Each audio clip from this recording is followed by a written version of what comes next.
Bien, on va commencer donc. Donc on va essayer de parler ce soir de, bientôt c'est Pessah, la sortie d'Égypte, la célébration de la sortie d'Égypte. Donc on va essayer d'étudier un peu qu'est-ce que c'est pour nous aujourd'hui sortir d'Égypte. C'est plus ou moins l'objet de notre cours ce soir. Alors, la sortie d'Égypte est présentée dans la Torah d'emblée comme une condition sine qua non pour être capable de recevoir la Torah. La Torah ne pouvait pas être reçue en Égypte, elle ne peut être reçue qu'une fois que le peuple juif s'extrait de la dimension de ce qu'on va essayer d'expliquer ce soir, qu'est-ce que l'Égypte. Et vous savez que les fêtes juives dans la Torah ne sont jamais des fêtes de célébration où on célèbre un événement historique passé, mais sont des expériences reconduites. L'expérience historique qui a lieu en Égypte est reconduite d'un point de vue existentiel par les Juifs dans le monde entier. Et donc il s'agit pour nous chaque année de sortir d'Égypte dans l'optique de recevoir la Torah. Et donc il va falloir comprendre qu'est-ce que c'est que cette sortie d'Égypte. Il y a un midrash qui nous enseigne que Mitzraïm, le mot Mitzraïm, étymologiquement, est composé de Metzar Yam, la prison de la mer. Mitzraïm serait la prison de la mer. Or, la mer dans la Torah est composée de Yud et de Mem. Yud, la valeur numérique de Yud étant 10, Mem sophite étant 40, ça veut dire 50. Et la mer est toujours présentée d'un point de vue symbolique dans la Torah comme la dimension de l'infini. L'Égypte serait donc d'emblée présentée comme un espace symbolique où l'infini serait mis en prison. Metzar Yam, ça veut dire l'infini est emprisonné. Et donc il faut comprendre qu'est-ce que ça veut dire que l'infini est emprisonné. Quel est le genre de civilisation que l'Égypte présente qui donnerait lieu à l'emprisonnement de la notion d'infini elle-même. Le Arizal continue dans la même direction, il nous dit que la gamatria de Mitzraïma, l'Égypte donc, être en Égypte, Mitzraïma, c'est la même gamatria que Shrina, qui est la présence du Dieu vivant, la présence du Dieu vivant sur terre. Comme si la totalité de la Gdusha, la totalité de la sainteté d'Israël, la totalité de la présence divine était en exil avec le peuple juif en Égypte. Et c'est une des données fondamentales, si vous préférez, de l'expérience historique du peuple juif, c'est que le peuple juif est toujours un miroir de la révélation. C'est-à-dire la façon dont le peuple juif s'inscrit dans l'histoire, ce n'est jamais un simple fait historique. Tout fait historique qui concerne le peuple juif dans son entier est toujours de l'ordre biblique, de l'ordre du biblique, de l'ordre du sens de comment Dieu se manifeste dans l'histoire.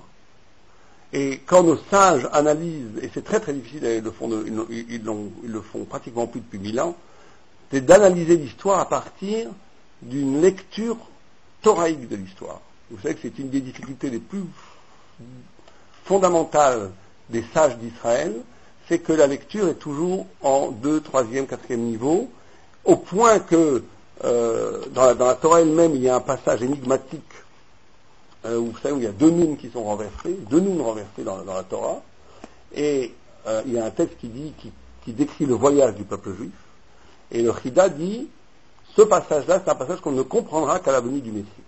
Or, c'est quelque chose qui est absurde dans l'économie générale de la façon dont la Torah se voit, puisque toute révélation, l'absolu de la révélation a été au mont Sinaï. Donc comment peut-on dire qu'une partie de la Torah ne sera révélée, ne sera comprise qu'une fois que le Messie viendra? Or le Chida nous explique parce que cette partie-là désigne l'histoire d'Israël post-biblique. Toute l'histoire d'Israël qui va se passer après la clôture de la Bible n'est pas interprétable selon l'arsenal intellectuel des historiens. Il y a donc un sens propre de l'histoire du peuple juif qui est de la Torah elle-même. La Torah étant la façon dont le peuple juif se manifeste dans l'histoire, ou plutôt comment Dieu se manifeste à travers le peuple juif dans l'histoire, cette lecture-là, sans employer des grands termes, c'est la lecture de l'Inquisition, la lecture de la Shoah, de l'Holocauste pour le peuple juif, est une lecture qui pour le moment est illisible, et qui ne sera lisible qu'à partir du moment où le Messie viendra. Donc on attend, ce n'est pas un surplus de révélation, c'est la révélation elle-même qui n'est pas donnée à lire puisqu'elle n'a pas été traduite en termes de Torah. Mais la Torah, en essence, serait la façon dont le peuple juif se sert, si vous préférez, de vecteur pour la révélation divine. Or, en Égypte, c'est d'ailleurs la raison pour laquelle Moïse bégaye. Si Moïse n'arrive pas à avoir une parole pleine, une parole qui est coulante, s'il bégaye, c'est parce que le tzaddik, le juste, est celui qui est lui-même le miroir de la souffrance du peuple d'Israël, du peuple dans lequel il se trouve. Un tzaddik qui va avoir une parole pleine, une parole qui fait sens, une parole qui n'est pas chaotée, quand le peuple lui-même est dans une situation de souffrance, ne serait pas un tzaddik, ne serait pas le vrai tzaddik. Le vrai tzaddik, le vrai juste, le vrai juif total, le vrai humain, si vous préférez, par définition, se fait l'écho de la souffrance du peuple juif dans le moment où il vit. Donc si Moïse bégaye, c'est parce qu'il prend sur lui en charge toute la souffrance du peuple juif dans l'aliénation, dans l'esclavage égyptien. D'ailleurs, on ne voit pas après, par la suite, au cours de l'histoire, que Moïse bégaye. Il ne bégaye plus après. Quand le peuple juif reçoit la Torah, Moïse ne bégaye plus. Il bégaye jusqu'au moment où le peuple juif se trouve dans cette situation chaotique, dans cette situation de souffrance, et il ne peut pas se permettre d'avoir un discours plein, un discours sûr de lui-même, un discours qui n'intègre pas le bégaiement même de l'histoire, qui est l'esclavage du peuple juif en Égypte, car il est le tzaddik. Et de là, on peut pour nous, d'ailleurs, tous les jours, à notre niveau bien entendu, savoir qu'une vraie parole de Torah est une parole qui n'est pas une surparole, une métalangue, qui va façonner, si vous préférez, un espace linguistique et symbolique parfait en dehors de la réalité du peuple juif, mais sera une langue qui va être capable de dire dans la langue même la souffrance du peuple juif et en contre-champ la souffrance de l'humanité entière. Et donc, ça c'est la première chose qu'il nous a enseigné à Pessah. Vous savez, Pessah, c'est l'étymologie du mot Pessah, c'est la bouche qui parle. Donc la première chose qu'on doit faire à Pessah, c'est de libérer la parole. Mais libérer la parole, c'est toujours intégrer de façon réelle l'aliénation de cette parole. C'est-à-dire se sauver de l'aliénation en créant des espaces imaginaires qui seraient ronds, parfaits, c'est le contraire de la Torah. C'est la première leçon qu'on nous apprend Pessah, c'est cette capacité d'intégrer dans la liberté elle-même la conscience de ces aliénations, de ces esclavages.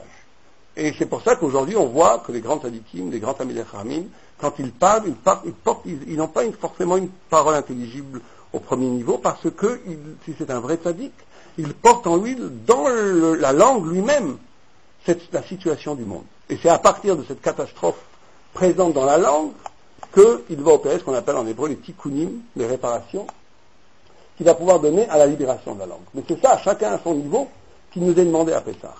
C'est de prendre en compte réellement la situation de dépendance ou d'aliénation dans laquelle tout à chacun vit, et à partir de cette conscience, et on va voir comment on va pouvoir le faire, parce que c'est justement la question de Moïse, à partir de cette conscience-là, être capable de laisser résonner la liberté qui avait été captivée, cet infini qui était captivé.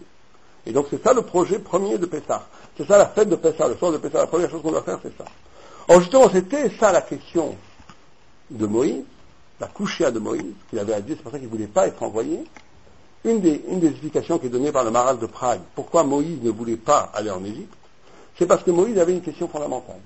Il dit, comment veux-tu que ma parole qui est aliénée, ma parole qui est en exil, ma parole qui est captive de l'univers égyptien, va être la source de la libération du peuple juif.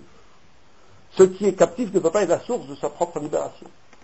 C'était la grosse difficulté de Moïse. Moshe ne comprenait pas comment une parole qui fondamentalement est une parole façonnée par la matière, et on va voir ce que ça veut dire en 2 minutes, une parole façonnée par la matière, mais en tous les cas une parole qui est captive des schémas symboliques dans lesquels il vit, comment une telle parole va pouvoir être source elle-même de la libération.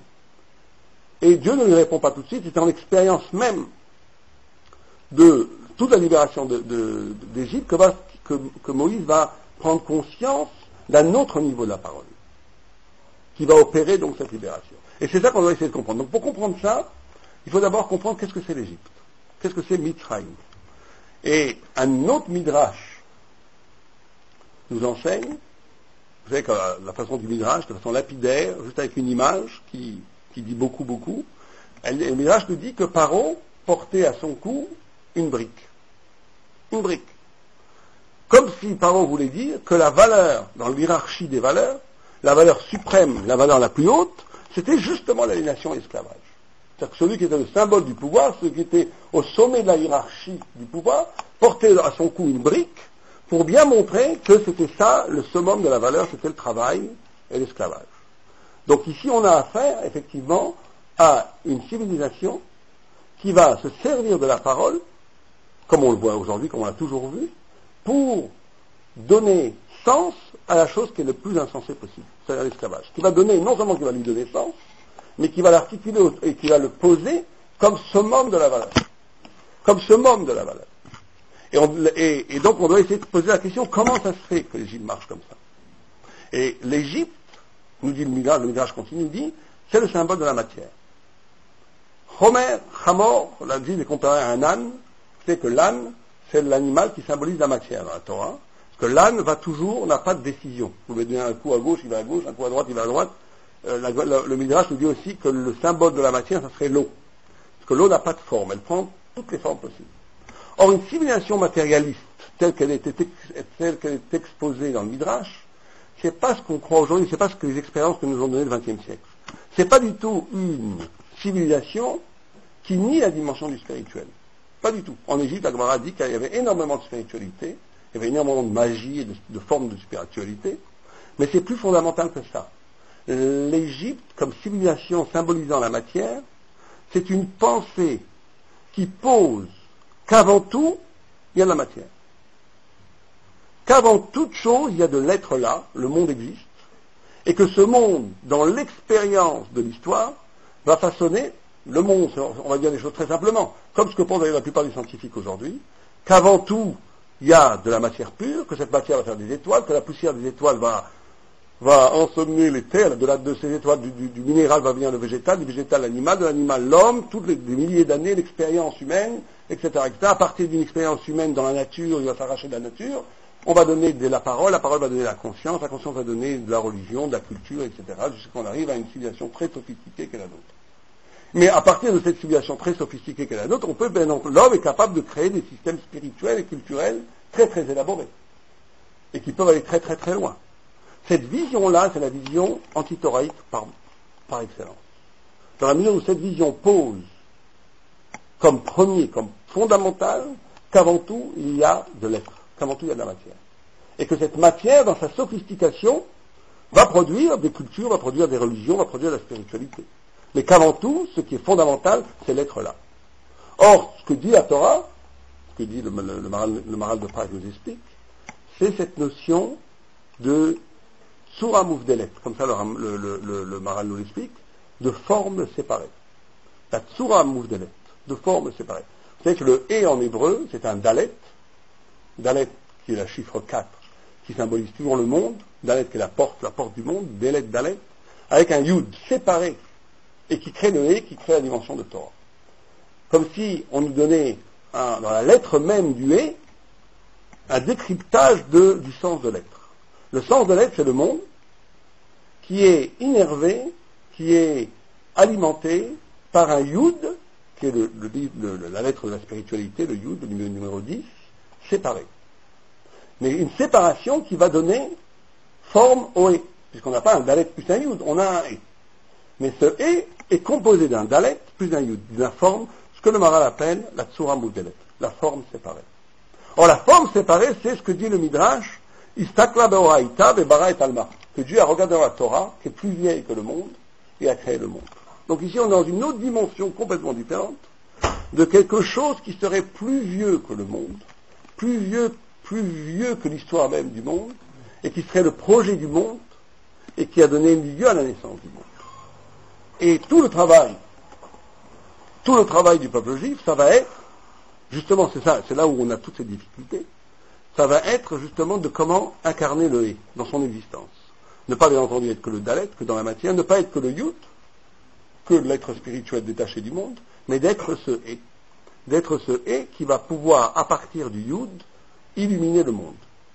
Ça veut dire, comme j'avais un rabbin qui disait une chose très jolie, il disait, le judaïsme, ce n'est pas de rendre les choses, ce n'est pas d'exploser l'extraordinaire. C'est plutôt de rendre les choses ordinaires extraordinaires. Donc ça va être ça la fonction du peuple juif, de chaque juif, de rendre chaque moment les plus ordinaires, leur donner une dimension d'extraordinaire. De rendre tous les dalets, de faire tous les dalets, de faire toutes les parts du monde, d'en faire du et. Et donc, ça va être la première discussion qu'on va avoir avec les juifs. On ne peut pas recevoir la Torah tant qu'on ne sort pas de cette vision même du monde, qui est une vision où on peut être éminemment spirituel. Moi je dis souvent à des gens, vous pouvez avoir des non-juifs qui sont beaucoup plus spirituels qu'un juif, même pratiquant, beaucoup plus spirituels. Mais il y a cette dimension de la Kedusha, de la sainteté, qui est cette façon d'appréhender le monde en rendant compte du monde, on va essayer d'expliquer ce que ça veut dire. En étant dans le monde, tout en donnant à ce monde une dimension éminemment autre, ça c'est la Kedusha. Et ça c'est le propre du judaïsme. Ça c'est la notion de sainteté qui est mal traduite en français, qui est la Kedusha, qui est une autre notion, qui est une autre forme, un autre ordre du spirituel. Et donc, et c'est là, si vous préférez, c'est là si on approfondit, si on va un peu plus loin, où ça devient très très très difficile. C'est là où ça devient vraiment très difficile, et c'est là où l'enjeu du judaïsme s'opère. C'est que si on pense la chose jusqu'au bout, il y a effectivement, et on arrive à cette pensée-là chez des penseurs comme Sartre et d'autres, si on va dans le phénomène premier de l'existence, exister, étymologiquement même en français et dans toutes les langues, c'est sortir du stance, sortir de l'être. La première phénomène, le fait même d'exister, on ne s'en rend pas compte. Le fait même d'exister, c'est de s'arracher, c'est ça le propre de l'homme, c'est peut-être que l'homme qui existe, c'est de s'arracher à l'être, et cet arrachement de l'être est celui qui va donner du sens aux choses. C'est par le fait même que ce miracle extraordinaire que l'homme est sorti à un moment donné de sa chosification, comme ça que les philosophes le voient, qu'il est sorti du fait d'être une chose et qu'il a pris conscience. Or, à l'origine de tout, il y a donc cette existence. C'est pour ça que Sartre dit l'existence précède l'essence. L'existence précède l'essence, c'est pas comme on croit, d'un point de vue un peu simple, qu'on vit et qu'après on se fait une idée de ce qu'on a vécu. C'est pas du tout ça, c'est fondamental. Ça veut dire que l'homme avant tout existe. L'homme avant tout passe par l'expérience de sortir du stance, de sortir de l'être, et à partir de cette sortie de l'être, il va pouvoir dire l'être. Or ça, si on voit une pensée comme ça, c'est très difficile de dépasser cette pensée. Parce qu'à priori, c'est comme ça que ça se passe. Et donc, si c'est comme ça que ça se passe, on est effectivement dans une pensée matérialiste au sens noble du terme, dans une pensée égyptienne. Puisque, avant tout, puisque le sens lui-même est tributaire d'une expérience fondamentale de l'humain. Donc, avant tout, il y a cette expérience qui est une expérience de sortie de la matière, mais qui est encore de la matière. Donc, d'où la Torah va pouvoir sortir une légitimité d'un avant de cet acte-là, de quelque chose qui est en amont de cet acte-là. Parce que si on veut vraiment répondre aux défis philosophiques que nous posent les philosophes, ça ne suffit pas de dire oui, vous êtes des matérialistes, vous pensez que tout vient de la terre, ce qui effectivement ils le pensent, et nous on ne le pense absolument pas. Et ça ne suffit même pas de dire qu'il y a quelque chose en amont, avant, plus radical que l'expérience d'exister, il faut le prouver. Il faut le prouver philosophiquement. Et en le prouvant, il faut le prouver dans l'expérience elle-même du vécu humain. Et si on peut le prouver d'un point de vue, on va donc fonder une relation, un mode différent du spirituel qui va être fondé sur la pensée. Et donc c'est ça le défi qui nous est posé, c'est à ça qu'on doit répondre, et c'est à ça qu'on va essayer de répondre ce soir. Alors d'abord, il faut d'abord que cette histoire-là, ce défi, ce choix, parce qu'on va le dire d'emblée, tout le problème va être la façon de considérer, l'homme est fondamentalement libre. Il va vivre une expérience qui va être fondatrice, et l'homme a le choix de voir cette expérience première comme l'origine de toute chose, ou comme l'écho d'une autre chose. Et quand vous discutez jusqu'au bout avec des scientifiques, avec des philosophes, et que vous confrontez la Torah avec d'autres formes de pensée, si on pense jusqu'au bout, c'est la matière qui se révolte, c'est normal. Donc, on arrive toujours à cette question-là. Si on va on enlève tous les strates, toutes les faux problèmes, les fausses pensées, les faux clichés, et qu'on arrive à quelqu'un qui a quelqu'un qui est rare, de plus en plus rare, mais quelqu'un qui est anti-religieux, anti-spirituel, mais qui pense jusqu'au bout.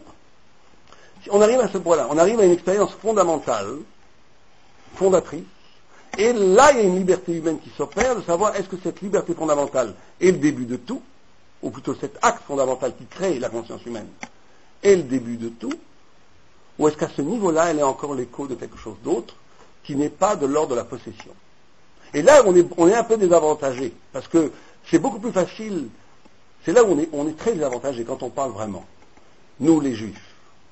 C'est parce que cette parole de l'affirmation est une parole qui structure la parole elle-même, qui structure la conscience elle-même. Donc quand vous venez avec une histoire qui est en deçà, qui est avant la conscience qui la structure, vous êtes pratiquement perdant tout le temps, puisqu'il s'agit pas, parce que dès qu'on essaie de la formuler, on tombe dans le piège de la structure. On parle de quelque chose qui fonde la structure. On parle de quelque chose qui est plus ancien que la structure. Quelque chose qui a permis à cette structure d'apparaître. Donc il s'agit de développer une écoute. Une écoute, comme on pourrait dire, ça ne se prouve pas, ça s'éprouve.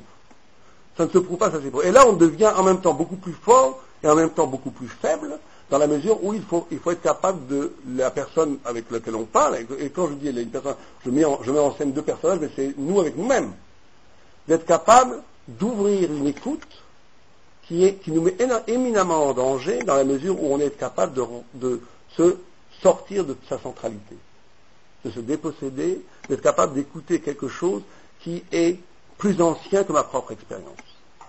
Et toute l'histoire de Pessah, ça va être le sévère de Pessah, toute l'histoire qu'on raconte à Pessah, ça va être la capacité, c'est ça qu'on va essayer de faire, la capacité d'écouter cette parole, d'écouter cet écho qui fait qu'il y a parole. Et ça, c'est très très très difficile. Alors, pour comprendre à quel niveau se situe ce choix-là, on va amener un autre midrash, un midrash tout à fait étonnant.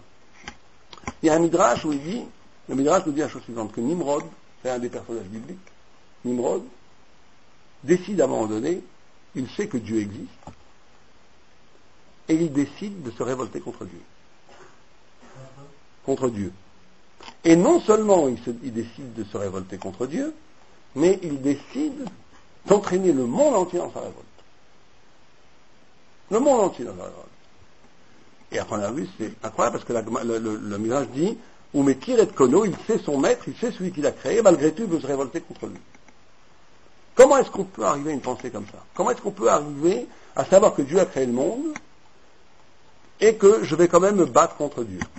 Et non seulement je vais me battre contre Dieu, mais je vais emmener l'univers entier derrière moi dans cette bataille. Comment est-ce qu'on peut arriver à une telle logique, à une telle pensée? Comment c'est possible? C'est le mythe, c'est-à-dire qui est repris dans la littérature de Don Giovanni, Don Juan, qui à la fin, Dieu, enfin pas Dieu en tous les cas, un envoyé de Dieu arrive vers lui, lui dit fais tchouva, et lui il continue à boire le vin, à manger la viande, disant il n'est pas question que je renonce à ma liberté, je préfère mourir plutôt que d'être soumis. Mais comment est-ce qu'on peut penser comme ça? Ça veut dire quoi? Au-delà de la passion idiote de vouloir vivre comme je veux, bêtement comme un enfant de 4 ans. Il y a autre chose derrière. Et sinon le Midrash s'en intéresserait même pas. Or le Midrash nous dit la chose suivante. Il nous dit que le secret qu'avait Nimrod, c'était, et le Midrash toujours joue les idiots, vous savez que la Torah joue toujours les idiots. Parce que la Torah, elle veut pas que la parole soit donnée à tout le monde. Donc elle se couvre, elle se cache. Il faut cacher les choses. Donc le Midrash cache et dit des choses pour les initier. Et elle dit une parole très simple. Elle dit, c'est très simple, pourquoi il pouvait faire ça, Nimrod? Parce que Nimrod, il avait un vêtement qu'il avait volé à Adam Arishon. Et comme il avait un vêtement qu'il avait volé à Adam Arishon, il pouvait faire ça. On n'est pas plus avancé à première vue. Mais ça nous fait réfléchir. Hein. Alors qu'est-ce que c'est que ce vêtement? Le Zohar nous renseigne quand même un petit peu et dit, ce vêtement, c'est la parole. Et c'est déjà tout à fait la parole. C'est déjà tout à fait frappant que le Midrash désigne la notion de parole, de dibour, en termes de vêtements. En termes de vêtements.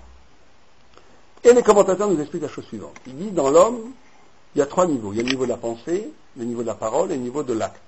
La pensée correspondant à ce qui s'appelle la neshama, l'âme. La parole à ce qui s'appelle le ruach, la ruach étant la personnalité de la personne. Et l'acte qui correspond au nefesh. Au nefesh a une dimension de l'être biologique chez l'homme. Or, une marshava, une pensée elle ne peut jamais s'exprimer en tant que marshava. Elle s'exprime toujours en termes de parole. Donc la parole étant la courroie de transmission des deux extrêmes chez l'homme, du haut et du bas. La parole est ce qui exprime l'indicible de l'âme, et la parole va engendrer un acte qui se doit d'être poétique pour redonner sens à la parole, être redéfini en termes de parole. Donc la parole est celui qui va, c'est le lieu, si vous préférez, le lieu de l'homme. C'est pour ça que le roi, qui est la parole, c'est la personnalité de l'homme. La neshama, c'est pas la, on peut avoir une personnalité très différente de son âme, d'après les textes. Et donc, la façon dont, la personnalité elle-même de l'homme, c'est sa parole. C'est par la parole que l'homme vérifie sa personnalité. Et donc, les vêtements, qui sont, quand on dit la parole c'est des vêtements, quand le Midrash dit les paroles c'est des vêtements, ça dit la chose suivante. Le Midrash continue et dit que Adam Arishon, quand il a été créé, c'est-à-dire que l'origine de l'homme, si vous préférez, il était aussi grand que le monde. Quand il était aussi grand que le monde, ça ne veut pas dire qu'il mesurait 40 000 mètres carrés, ça veut dire qu'il était en adéquation totale avec le monde. Il n'y avait pas de mensonge.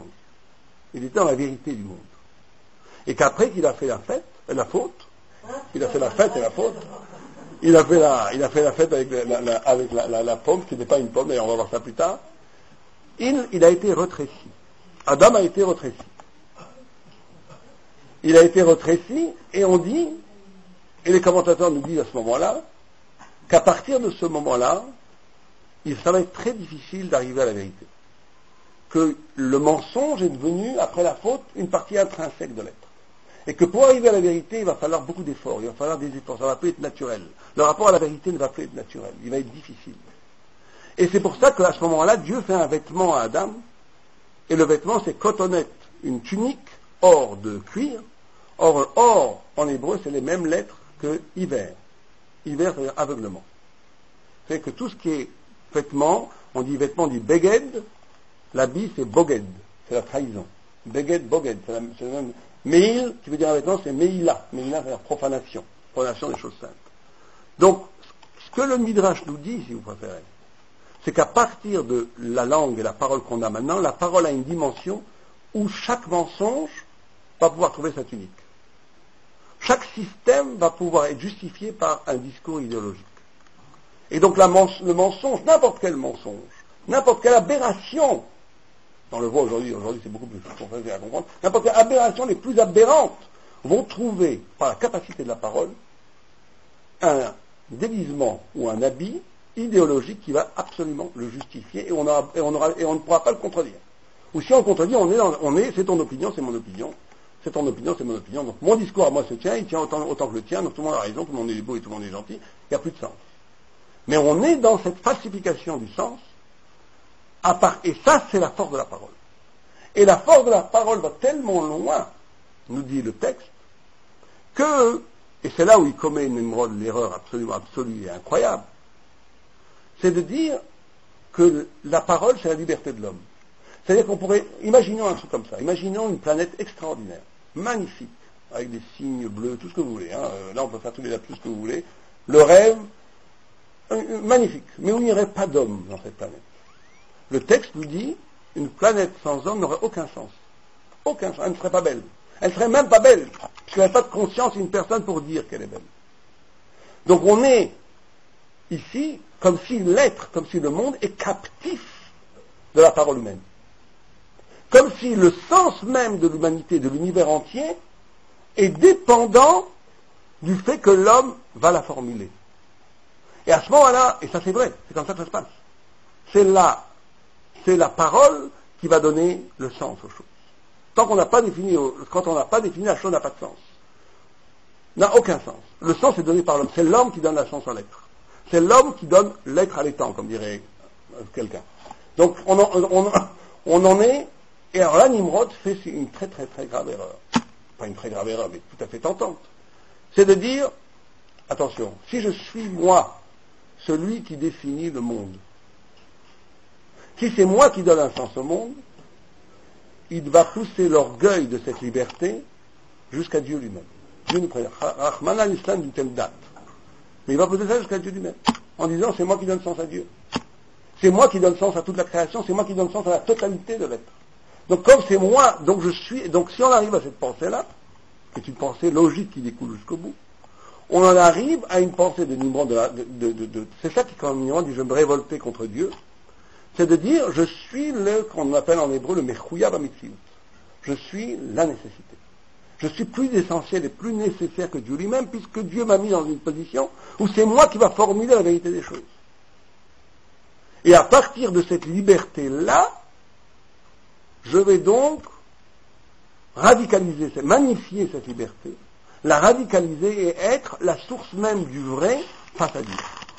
Et c'est là, quand on parlait de tout à l'heure, Abraham Avinu qui comprend ça, lui au contraire en éprouve dans cette profusion de puissance qui est la parole, c'est qu'Abraham, c'est les mêmes lettres que Ibaram. Le monde a été créé à partir d'Abraham. Abraham, c'est Ibaram. Le monde a été créé pour Abraham. Donc lui, à partir de cette profusion de pouvoir et cette profusion de sens, au contraire, il s'affaisse dans une infinie humilité. Et là, donc, on a une expérience radicale, qui est l'expérience, l'homme étant l'homme qui donne du sens, qui est le fondement du sens. Et il y a deux façons, il y a un choix. Et là, on est dans l'ordre, non pas du savoir, mais de l'ordre de la liberté. À ce moment-là, on a le choix absolu. On a un choix absolument inaliéné, absolument libre, ou bien de profiter de cette puissance pour se poser comme Dieu face à Dieu, comme un absolu, si vous préférez, face à l'absolu, ou au contraire, on a la liberté d'en voir l'immense gratitude et de s'affaisser dans une infinie humilité. Et ce choix-là est un choix absolument que tout le monde a, en vérité. Si on pense jusqu'au bout, tout le monde, et dans la vie de tous les jours, on peut avoir ce choix-là. Dans la vie de tous les jours, on a ce choix. Je suis à l'origine de l'expérience du sens. Je suis à l'origine même du sens de l'humanité entière, parce que chaque personne porte en lui le projet de l'humanité entière. Pour ça que la Torah a dit, Bijvili nivra olam, pour moi a été créé le monde. Pour moi a été créé le monde, je dois être capable de savoir que pour moi a été créé le monde. Que j'ai une élection en moi qui fait que ma vie doit justifier de l'économie générale de toute la création. C'est comme ça qu'un homme doit se vivre. Quelqu'un qui ne vit pas comme ça ne vit pas dans la Torah. Quelqu'un qui ne croit pas et qui n'espère pas et qui n'œuvre pas pour que sa vie porte le sens du monde est quelqu'un qui a déjà renoncé au projet de la Torah. D'ailleurs, c'est de cette façon-là qu'on est jugé à Rosh Hashanah. Si vous voyez les textes de Rosh Hashanah, on est jugé, chacun est jugé seul, singulier. Et la question qu'on pose à Rosh Hashanah, c'est terrifiante, si on savait ce que c'est des Rosh Hashanah, c'est Dieu regarde le visage de chaque homme et dit, est-ce que le monde va aller... Comme Adam Arishon. Adam Arishon a été créé seul. Donc l'humain est créé seul. Et à partir de ce visage du singulier, on dit, est-ce que le monde entier valait le coup d'être créé pour cet homme? Et c'est à cette question qu'on doit répondre dans le jugement. C'est ça, être jugé par Dieu. Et donc, à partir de cette extraordinaire espérance que l'homme, qui est porté en chaque homme, on peut renverser de l'argument et dire, si c'est ça, donc c'est moi l'essentiel. Puisque tout le projet, c'est pour moi. Donc je suis l'essentiel. Et Nimrod se considère comme essentiel. Alors qu'Abraham fait exactement tout le contraire. Et alors là, comment est-ce qu'on arrive en vérité, comment est-ce qu'on arrive à faire ça? Comment est-ce qu'on arrive à vivre comme Abraham? Comment on arrive à choisir cette façon d'être? Où on ne se laisse pas captiver par la puissance de l'expérience fondatrice. Comment est-ce qu'on y arrive? Alors il y a un texte tout à fait singulier, encore une fois, un midrash qui nous éclaire, qui est tout à fait extraordinaire.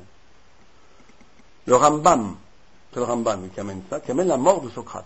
C'est intéressant, le Rambam amène la mort de Socrate. Et il dit que quand Socrate est mort, et on le retrouve dans l'apologie de Socrate de Platon, quand Socrate est mort, on lui a proposé de le sauver. On lui a dit on peut te sauver la vie. Et lui il a dit non. Il a dit parce que je ne sais pas si vivre c'est plus important que mourir. Donc qui me dit que vivre c'est plus important que mourir? Donc de choisir de vivre, en m'échappant de la prison par exemple, ça serait une faiblesse humaine dans la mesure où j'aurais une injonction purement biologique de survivance qui ne serait pas pensée jusqu'au bout. C'est ce que Socrate dit à ses disciples qui viennent pour le sauver. Donc on a l'impression de voir quelque chose d'éminemment noble. Quelqu'un qui est prêt au nom de la philosophie de ne pas à mourir. D'ailleurs il meurt. Il est exécuté par les Grecs. Quand on voit la mort de Moïse à côté, ça paraît tout à fait singulier. Moïse, il prie 380 prières pour vivre, alors qu'il a 120 ans. Il veut encore vivre. Jacob, quand il parle avec Dieu, il dit à Dieu, donne-moi des habits, donne-moi à manger, et moi je te servirai. C'est bizarre. On ne va pas croire que Socrate est plus extraordinaire que Moïse et que Jacob. Et c'est là où on arrive à ce qu'on a dit. C'est là quand on parlait du He, du Yud et du Dalet. C'est que quelqu'un qui vit comme ça, Socrate, on va l'envisager comme l'humain qui par lui-même, sans révélation, sans Torah, arrive au summum de l'humanité. Or, quand on arrive au summum de l'humanité, quand on s'extrait effectivement de la matière, de tout ce que la matière, de tout ce que la vie vous façonne et vous aliène, quand on se libère à la manière, quand on fait pétard à la manière de Socrate, on peut arriver effectivement à un stoïsme total, où je ne suis plus dépendant des passions, ni des passions de survie, ni des passions, ni de mes appétits, ni de tout ce que vous voulez, ni de la société. Je peux m'arracher à toute aliénation. Mais ça ne suffit pas à donner un sens. Ça ne donne aucun sens au monde. Ça ne donne aucun sens au monde.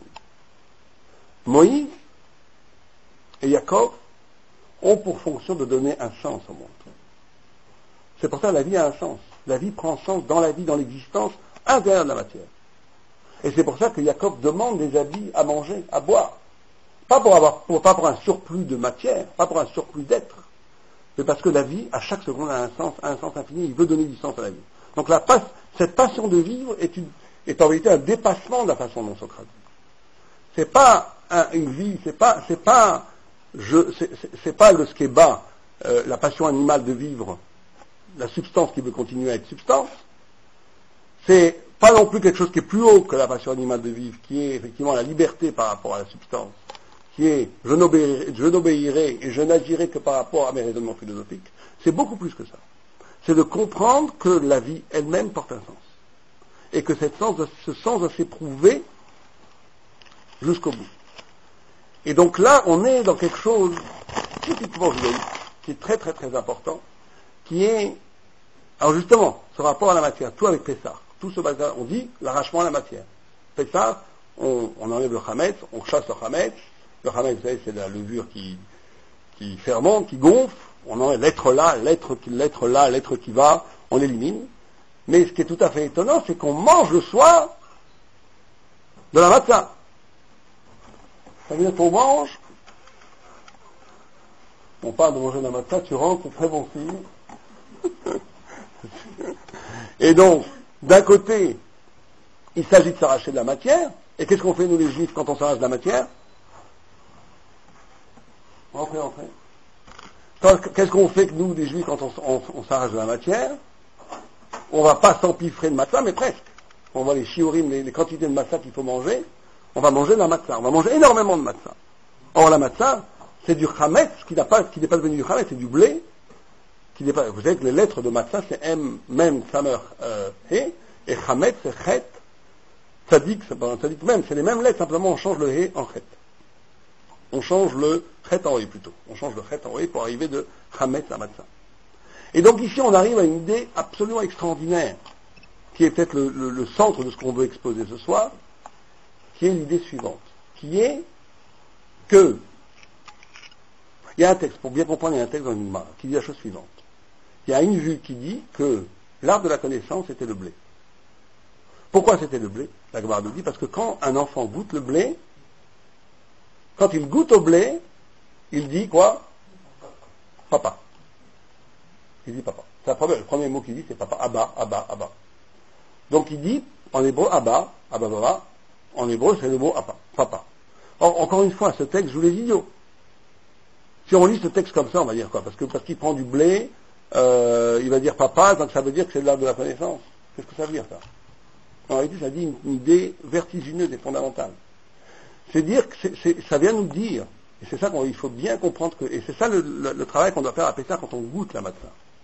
Ça veut dire une idée tout à fait surprenante, qui est qu'à partir de l'expérience du goût, à partir de l'expérience physique du désir, du plaisir et de la jouissance, on va retrouver un ordre du savoir qui est supérieur au savoir rationnel. Et on va essayer d'expliquer ce que ça veut dire. Vous savez que Abba, c'est la notion d'origine. Abba, c'est le père, c'est l'origine. Et donc on nous dit l'arbre de connaissance, la vraie connaissance, ça va être à partir de l'expérience du goût. On pourrait appeler ça la mémoire sensorielle, mais c'est plus que la mémoire sensorielle. C'est que, comment, si vous préférez, dans l'acte même de la jouissance physique, on va être capable d'écouter en écho l'origine même de la création. Puisque le texte nous dit là-bas que l'homme a été créé pour jouir de la présence divine. Il y aurait donc, dans l'essence même de l'homme, son origine qui ne sera pas donc à découvrir dans des méditations extra-charnelles, mais qui dans l'expérience elle-même du goût va ramener à l'origine. C'est-à-dire une façon d'appréhender la matière qui elle-même sera la révélation de la source de la matière. C'est-à-dire que la connaissance, et là encore on revient à ce qu'on dit tout à l'heure, la connaissance dans le judaïsme, la vraie connaissance du judaïsme, c'est toujours la connaissance de l'origine. Et quand on parle de l'origine, c'est de l'origine de ce qu'on a parlé un peu au début, c'est-à-dire que le savoir tel qu'il s'opère, tel qu'il apparaît dans les structures même du savoir, camoufle et masque l'origine même d'un savoir plus fondamental. D'un savoir qui fait que ce savoir a pu avoir lieu. Et ce savoir qui a pu avoir lieu, c'est Dieu lui-même, bien entendu. C'est l'origine, c'est le Abba, c'est le Père. C'est Dieu lui-même. C'est à partir de, et ce qui est extraordinaire dans ce texte, c'est qu'on nous dit, c'est que ce n'est qu'à partir de l'expérience du goût, puisque l'homme, et le goût, c'est la capacité de recevoir. On reçoit un choc, si vous préférez, un choc qui vient de l'extérieur. Or, en germe déjà dans l'expérience du goût, vous avez l'expérience de la transcendance. Vous avez l'expérience de la révélation. Dans le goût lui-même, vous avez l'expérience de la révélation. Et ça, c'est fondamental. C'est fondamental au judaïsme. Ça veut dire qu'on va essayer de chercher l'origine elle-même dans l'intrigue même du fait d'exister, dans l'existence elle-même. Dans le fait même d'exister, vous allez toucher à des choses, dans l'expérience même de l'exister. C'est qu'on va faire de l'anti-Sartre ou d'anti-Heidegger dont on a parlé au début. Je ne vais pas poser comme fondamental et comme premier mon expérience d'exister, puisque c'est comme ça que j'apparais, mais au contraire, à partir de cette expérience d'exister, je vais essayer de déceler ce qui en est l'origine. Et ça sera ça tout le peuple. Il y a un texte tout à fait rigolo qui dit que bien entendu, la bouche, la parole, que de la bouche rentre la vie et sort la vie. Et le texte nous dit quelque chose de tout à fait rigolo en disant c'est pas par économie que le bon Dieu a créé au même endroit l'endroit où on mange, et donc où la vie, on est nourri, et où sort la parole. Il aurait pu effectivement faire une bouche, une autre bouche dans le visage où on aurait parlé, on aurait mangé avec un autre organe. Que c'est pas un hasard si du même lieu la vie nous arrive et la vie s'exprime. Parce que la parole, pour la Torah, c'est la vie elle-même. La parole étant le souffle, l'homme étant créé, le hé étant le souffle divin étant la parole. Le souffle, c'est comme si, comme l'homme s'exprime, c'est la parole du Dieu vivant qui s'exprime en lui. Et donc toute la difficulté va être, pour le peuple juif, c'est d'atteindre de ces expériences elles-mêmes physiques, existentielles, de trouver l'écho de la transcendance. Et par là, ne pas séparer les deux dimensions, surtout ne pas séparer les deux dimensions. Par cette expérience elle-même du vécu, trouver l'écho du radical transcendant. C'est ça le peuple juif. D'ailleurs, c'est quelque chose de tout à fait singulier. Quand on sort d'Égypte, Mitzrayim, c'est la même valeur numérique que Mispar. Mispar, ça veut dire chiffre, nombre. Or, le nombre, c'est quelque chose de carré, de fini. La Gemara dit, la bracha shora, la bracha ne se repose pas sur les choses qui sont numériques, sur le numérique. Le numérique, c'est 1 plus 1 fait 2, c'est fini, il n'y a plus de bracha, il n'y a plus de plus, il n'y a plus d'avenir. Or, la première chose qu'on fait en sortant de l'Égypte, quand on sort du nombre, quand on sort du défi, qu'est-ce qu'on fait? Le soir même du Seder, qu'est-ce qu'on fait? On se met à compter. On se met à compter. 1, 2, on compte le Homer jusqu'au 50e qu'on ne compte pas. Donc c'est la même idée. La même idée. On ne sort pas du chiffre. On va remplacer le fait de compter, qui est une prison, par, vous avez mispar, qui est chiffre, veut dire aussi mesaper, veut dire raconter en hébreu, c'est le même chiffre, c'est le même mot. L'ispor, les saper, c'est exactement la même racine. On va donc passer d'une aliénation à la limite, qui me confine et qui m'empêche toute bénédiction, à l'intérieur même de ça, à l'intérieur même de la limite, être capable de voir les limités. À partir de la limite, de voir les limités. C'est ça tout le travail du peuple juif. Tout le travail du peuple juif, c'est à partir de cette limite elle-même, de voir les limites. Ça va même beaucoup plus loin. Les textes nous disent que si j'ai la conscience de la limite, c'est parce que j'ai la conscience de l'illimité. Quelqu'un qui n'aura pas la conscience de la limite, de l'illimité latente, n'aurait aucune conscience de la limite. Si vous prenez une vache, je ne l'ai jamais demandé, mais vous pouvez essayer, elle n'a pas la conscience de la limite. Ce qu'elle voit, c'est l'absolu. Ce qu'on voit, c'est l'absolu. Ce qui est là, il n'y a rien d'autre. La notion même de la limite, c'est la notion de l'infini. Et donc c'est ça être juif. Être juif réellement, c'est cette capacité-là. C'est cette capacité toujours à reformuler le limité en termes de limité. Et c'est la seule véritable spiritualité. La seule véritable spiritualité, c'est ça. c'est pas parce que l'arrachement dans de grandes envolées mystiques est pour la Torah peut-être la plus grande des matérialités, puisque c'est un, si vous préférez, un surplus d'être. C'est l'être qui se magnifie en rajoutant. Alors que la capacité de courage qu'il faut, d'éprouver les limités à partir de la limite, ce courage-là est un courage infiniment plus grand. C'est ce qu'on appelle la Kedusha. Et donc c'est ça qui nous est demandé le soir de Pessah. Le soir de Pessah, la brisure, quand on casse la matzah, quand on parle de brisure dans la main, quand on parle de ces histoires de goût, il ne s'agit pas simplement de manger une matzah. Il ne s'agit pas simplement de casser la matzah en enlever et de la manger. Il s'agit dans cette expérience du goût d'essayer de retrouver la notion même de l'origine. Ça veut dire de se dénucléariser, de sortir de son nombril, de sortir de ça, de croire que toutes les expériences que je vis sont le début de tout. C'est extraordinaire de penser, de croire que je suis le début de tout. C'est une immense naïveté. C'est une immense naïveté philosophique de croire qu'on est le début de tout. De ne pas se voir comme l'écho de quelque chose de plus grand. Or, tout le judaïsme nous montre que que chaque geste, chaque parole, chaque engagement, chaque savoir doit être vécu comme l'écho de quelque chose de plus grand. C'est ce qui nous est demandé. Cet écho-là, d'être à la capacité d'écouter cette chose-là. C'est pour ça d'ailleurs que la Torah dit toujours, c'est dans l'écoute. Un autre exemple de ce genre de façon de vivre, c'est que la Torah elle dit Shema Israël, écoute Israël. Elle dit Velo taturu acharei einechem. Écoute Israël, ne vous prostituez pas après vos yeux. C'est la même chose. Les yeux, c'est quelque chose qui reçoit les choses telles qu'elles sont.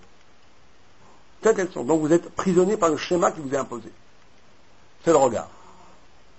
Alors que l'écoute, sans s'en rendre compte, le texte nous dit que l'écoute, c'est toujours, sans s'en rendre compte, on n'écoute pas des sons. Les sons, c'est des sons anarchiques. Pour écouter, on doit être obligé de recomposer l'écoute. On fait un travail d'unification de l'écoute. C'est pour ça qu'il écrit Shema Israël, écoute Israël. Et quand tu écoutes Israël, tu écoutes à toi. Pourquoi? Parce que dans l'expérience elle-même transcendantale, dans l'expérience humaine, de l'unification des sons qui donnent sens aux sons, sans s'en rendre compte, on vit en vérité, sans s'en rendre compte ou en s'en rendant compte, on vit en vérité une expérience transcendantale qui est une expérience éminemment spirituelle qui montre l'unité de Dieu dans tout, l'unité du principe dans la création. Et là où on arrive au plus haut niveau, c'est effectivement quand le peuple juif voit les colottes. Quand on est capable dans le regard lui-même de ne plus être captif du regard, ça c'est le plus haut niveau du regard. On dit que le peuple juif, quand ils ont reçu la Torah, ils ont vu les voix, les colottes, les voix, le vocable. Ils ont vu le vocable. C'est-à-dire voir le vocable, c'est être capable, dans son regard, de ne plus être un regard captivé par la proposition violente que le monde m'impose, mais d'être capable chaque fois de recomposer le monde. De recomposer le monde et de le retraduire au sens d'une écoute. Écouter la parole ou voir la parole, voir la parole, c'est ça. C'est être capable, dans le regard lui-même, de nous insuffler une dimension d'écoute. Et c'est ce qui nous est demandé. Pour ça qu'à Pessah, juste avant Pessah, on a pour obligation d'aller dans les champs et d'aller bénir les fruits, les arbres fruitiers. Parce qu'on doit être capable, à ce moment-là, d'ouvrir un regard qui montre l'éclosion des choses, l'origine, encore une fois, des choses. Encore. Et donc,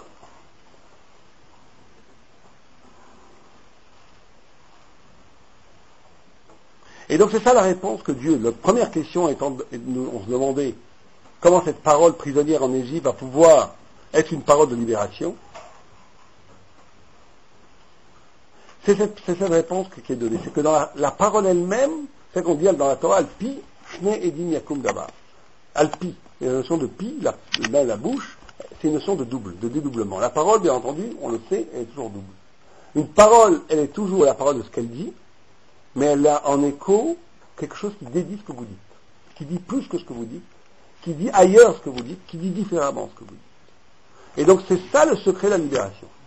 C'est d'avoir une parole, justement c'est ça qui est extraordinaire, c'est que la parole, même si on est en Égypte, dans une parole en exil, dans une parole complètement asservie, dans une parole qui n'est plus libre de ses propres motivations, dans l'expérience de la parole elle-même mutilée et aliénée, s'opère un dédoublement de la parole. C'est pour ça que la Torah elle appelle Al-Pishte Idum Davar, que la parole elle est double. Il y a toujours un double dans la parole. C'est aussi ça que Dieu montre quand il montre le demi-shekel, vous savez qu'on donne avant Pessah, au moment de Purim, c'est de dire cette idée-là, cette idée que tout est toujours renversable. Tout est toujours renversable, que tout peut se retourner. Ça va même plus loin que ça. Vous savez que les pièces, chaque fois qu'il y a une notion de pièce dans la Torah qui est énoncée, elle met en exergue, elle met en valeur la notion du retournement. La notion elle-même du retournement, la notion de révolution. C'est-à-dire que la première pièce, c'est Abraham. On dit que la première pièce qui a été créée au monde, c'est Abraham et Sarah d'un côté en tant que vieux personnage, et de l'autre côté en tant que jeune personnage. Une autre pièce qui est donnée, c'est on voit David quand il était juste berger, on le voit après roi. Ou bien Mordechai, l'autre pièce que le Midrash nous dit, Mordechai qui était dans son sac, dans la misère totale, et qui à la fin est avec Ateret Zahav, avec une couronne d'or. Or, quand on met ça, quand le Midrash nous dit que ça c'est les vraies valeurs, la pièce de valeur, c'est pas simplement pour nous dire, bien entendu, comme faire pour un arc de triomphe, du triomphe de Abraham ou de David ou de Mordechai. C'est pour nous dire qu'au cœur même de la valeur réelle se trouve la notion de retournement. Se trouve la notion de retournement, qu'on est capable de retourner les choses. C'est-à-dire qu'à partir même de l'aliénation, et ça va même beaucoup plus loin, puisque le texte là-bas nous dit que le Chéti Shekel prend une demi-shekel, et pas un shekel complet, c'est parce que chacun doit voir que chaque moitié doit avoir l'autre moitié. Le texte du dit chose étant, il dit, il doit savoir, c'est pour nous montrer, tout le monde doit donner la même somme, le riche et le pauvre, pour bien nous montrer que le riche n'a rien et que le pauvre a tout. Que le pauvre a tout. J'avais un ami qui disait, on peut être un roi dans une mansarde. On peut être le roi du monde dans une mansarde. Il y a une façon d'être, si vous préférez, où mon dénuement le plus total est en vérité l'accaparation du monde entier. Où ma richesse la plus extraordinaire peut me masquer toute la vie et le contraire réciproquement. C'est ça qui nous a enseigné ici. Et ça vient par le fait que fondamentalement le monde n'est pas déterminé. Fondamentalement le monde n'est pas déterminé. Fondamentalement le monde est libre parce qu'il est créé à partir de la parole et que la parole est double et que chaque aliénation porte en lui sa puissance de libération. Mais c'est pas du tout en termes dialectiques, comme les philosophes non-juifs l'ont pensé, qu'au bout de l'esclavage va apparaître la liberté. C'est pas du tout ça. C'est que, par définition, comme toute chose est créée, elle n'est jamais définitive. Et il y a toujours l'espoir de pouvoir renverser les choses. Et c'est ça qui est donné quand on nous dit, quand on casse la matzah, on dit aussi cette idée-là. Quand on casse la matzah, c'est-à-dire, il y a une moitié, tout ce que vous vivez ici est un potentiel d'une plénitude qui est infinie. La non-restriction au déterminé. Et ça, il faut être très très précis pour bien comprendre ça. On va dire une chose très très précise. C'est-à-dire qu'on ne sort de tous ces principes d'aliénation que quand on les comprend. Or, il faut bien comprendre une chose très précise, c'est presque la psychologie moyenne, mais c'est pas grave, il faut le dire. C'est que, et le texte, les commentateurs du texte nous le disent, la chose suivante, ils disent des choses très simples. Ils disent, comment ça se fait qu'on vit une vie comme ça? Qu'on vit une vie qui passe à côté? Comment est-ce que la plupart des gens vivent la limite comme une aliénation? Pas comme on l'a expliqué à 2 minutes, où que la limite va être une ouverture vers l'illimité. Comment ça se fait qu'on est toujours victime de cette limite au lieu d'y voir l'extraordinaire possibilité de l'infini? Et les commentateurs nous disent la chose suivante de façon très très simple. Ils disent parce que il y a 2 façons de vivre sa vie. Il y a une façon de vivre sa vie où je vais me regarder moi-même à partir du regard de l'autre, et je vais objectiviser le regard de l'autre, et donc je vais passer ma vie à courir, et donc ça va me créer des désirs extraordinaires, des manques extraordinaires, puisque je vais passer ma vie à courir après le fait de remplir ce que je crois avoir droit et qui a été incrusté dans ma conscience par le désir de l'autre, par le regard de l'autre. Et on rigole, mais tout le monde fait ça. On passe, si on s'ausculte un tout petit peu, la plupart, est-ce qu'on passe, parce qu'on passe pas une certaine partie de son temps, certains la plupart de son temps, certains la plupart de son temps, à courir derrière le fait de réaliser ce que je crois avoir droit, et que ce droit est fondé par le regard que l'autre a sur moi. Alors qu'une vie de responsabilité thoraïque, c'est une vie où je suis dans mon propre regard. Où à partir de mon propre regard, je me demande qu'est-ce que je fais ici. Où je me pose vraiment la question. Et là on n'est plus du tout dans le même registre. On est dans un registre où toute ma vie est motivée par la recherche du sens de ma vie. Pourquoi je suis là? Et des questions très simples. Pourquoi je suis là? Qu'est-ce que j'ai à faire ici? Pourquoi? Chose très simple. Et c'est à partir de ce questionnement tout à fait simple qu'on arrive à une logique de vie qui est une logique de vie infiniment plus épanouie et beaucoup plus jouissive, si vous préférez, où je vais avoir à rendre compte que de mon souci de répondre pourquoi je vis. Alors, ça a l'air de choses beaucoup plus simples qu'on a dit tout à l'heure, mais pour moi, c'est aussi fondamental, et peut-être plus fondamental, dans la mesure où c'est des choses tout à fait réelles. C'est des choses tout à fait réelles, comment est-ce qu'on vit. Et c'est pour arriver à ce travail-là, si vous voulez, cette nudité et cette vérité de rapport à soi, qui est le travail essentiel de Pessah. La nudité de la Matzah, le Maharal de Prague nous dit, mais la Matzah, c'est d'échapper au temps. On va finir avec ça et expliquer ce concept-là d'échapper au temps. Mais le Maharal de Prague parle énormément de la pashtout, je ne sais pas comment on pourrait traduire en français, de la simplicité radicale de la Matzah. De la simplicité radicale de la Matzah. Et pour arriver à cette simplicité, comprendre à un moment donné que ce qui motive ma vie, ce qui structure ma vie, c'est l'aliénation du regard de l'autre, qui fait qu'en vérité je passe ma vie à courir après le désir de ressembler à ce qu'on a plaqué comme désir sur moi, que ça vienne des parents, que ça vienne de la société, que ça vienne de tout ce que vous voulez, et qu'à un moment donné je dois dire mais attends, ça suffit, il faut arrêter. Est-ce que j'ai une seconde dans ma vie vraiment réfléchi pourquoi je suis là? Et cette simplicité-là, on va la voir à partir d'une réflexion orientée à un travail sur soi, mais à partir d'une réflexion sur le temps. Il y a un Rambam, un Maïmonide tout à fait étonnant qui définit que la plupart des gens passent leur temps à perdre leur temps en disant Be'avle Azman. Be'avle Azman, ça veut dire dans les comment on dirait ça, dans les vapeurs du temps, dans les vanités du temps. Mais là, c'est plutôt une idée de cuisson, une idée de vapeur. Or, si on prend au sérieux les mots du Rambam, si on ne croit pas que Maïmonide a voulu juste faire un effet de style, Avle Azman, vapeur, c'est quand quelque chose cuit. Or, quand quelque chose cuit, on voit la fumée, mais on ne voit pas ce qui cuit. On ne voit pas les processus de cuisson. Et il dit donc, la plupart du monde, ce qu'il veut nous dire, c'est que le temps vécu de façon évidente, est un temps qui, par définition, nous leurre.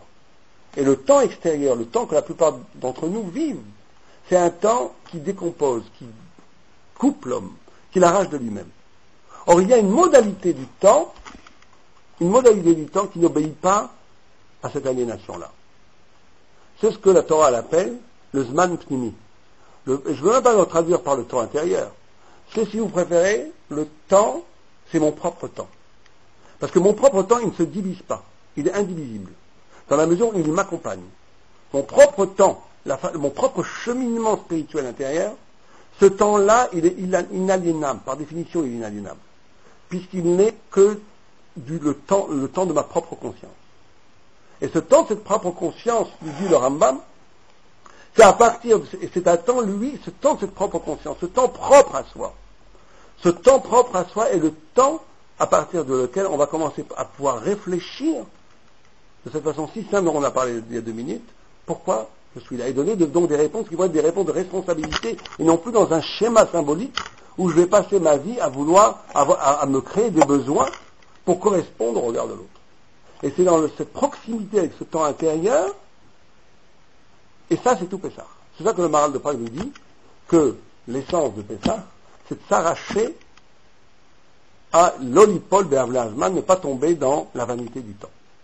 S'arracher à la mondanité du temps, rentrer dans un autre ordre du temps. Et cet autre ordre du temps, c'est un ordre du temps qui ne change pas, qui lui n'est pas, par définition, qui est la pure intériorité qui se déplace en moi. Mais ce déplacement se déplace avec moi, donc en vérité, il n'y a pas 2, il y a 1. Il y a une unité dans cette chose-là. Et là, on va comprendre que si on est capable de faire ça,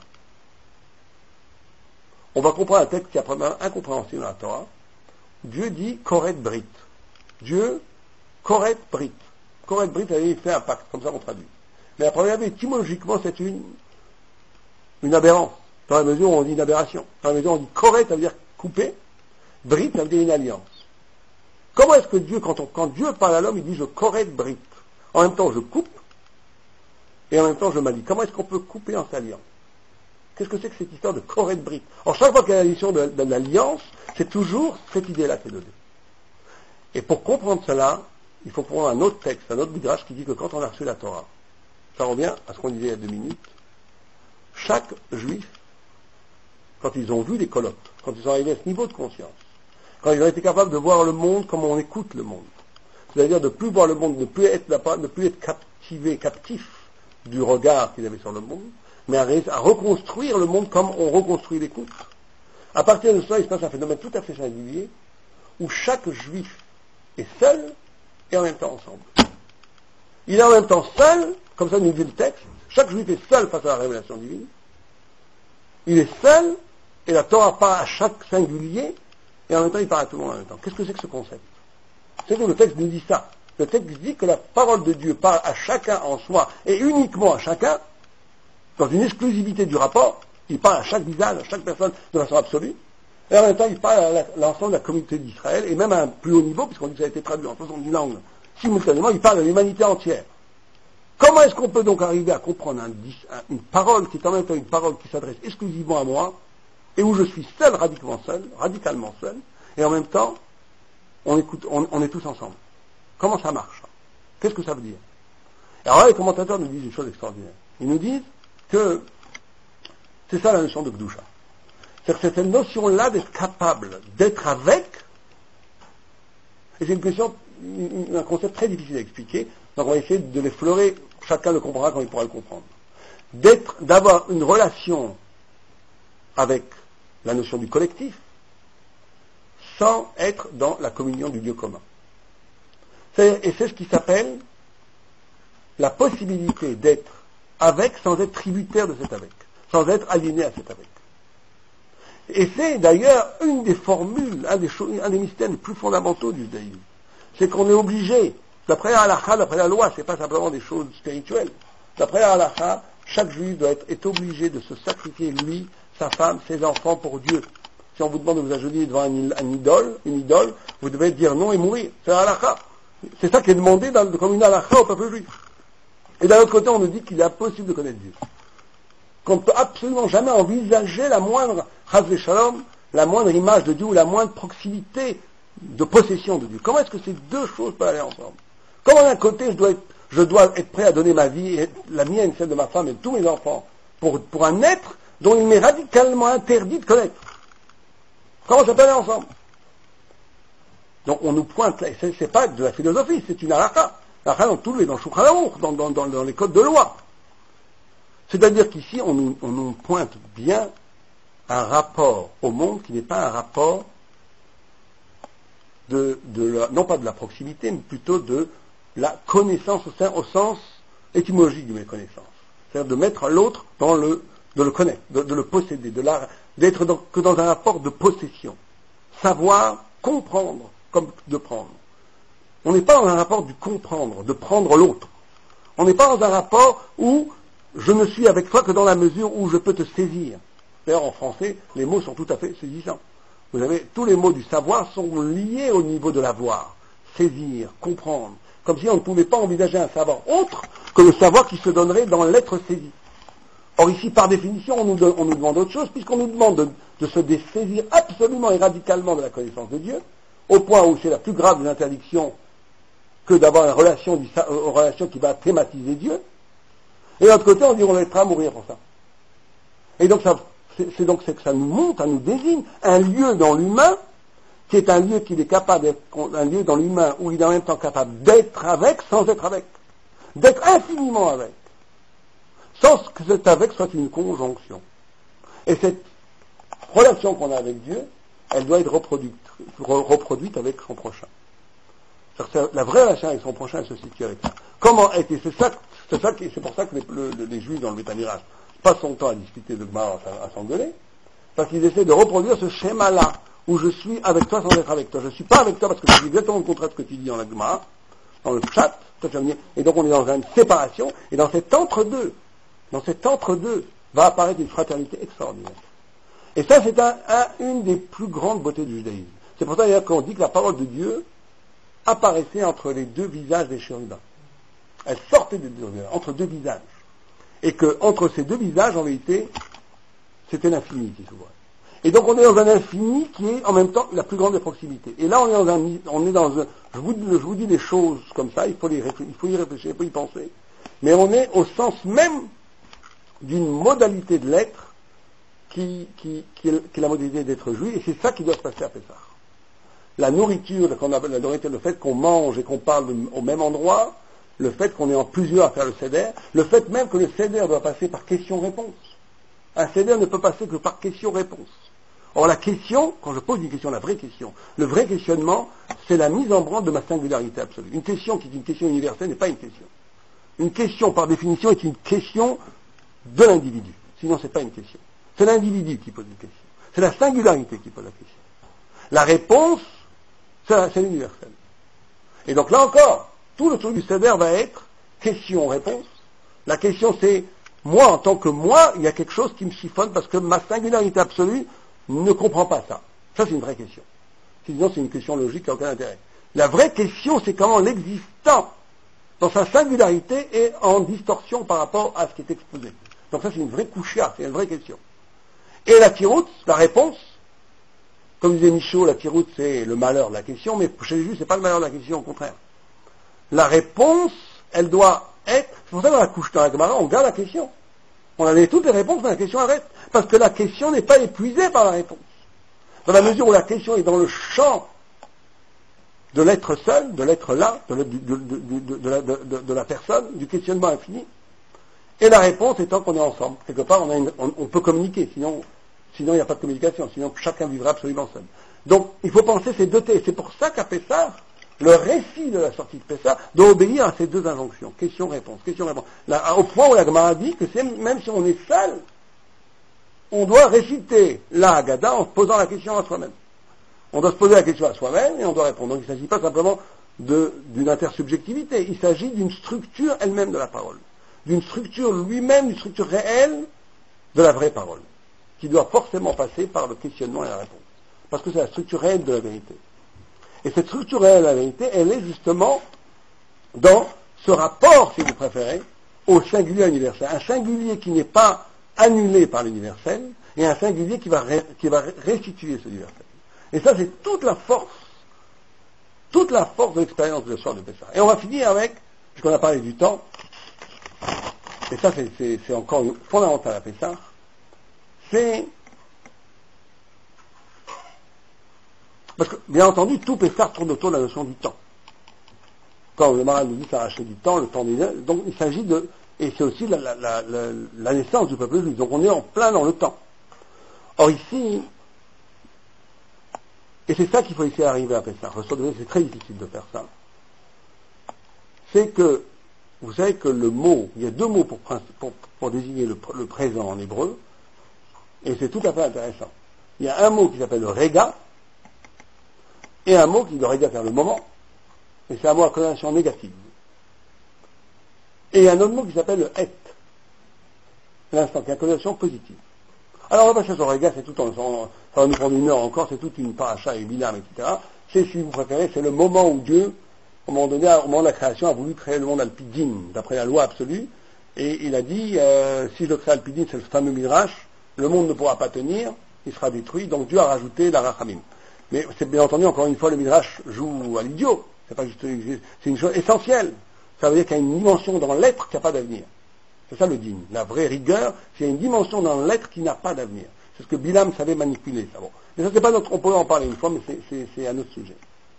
Et donc le rega, cette notion d'instant négatif, c'est justement l'instant limité à lui-même qui n'a pas d'avenir.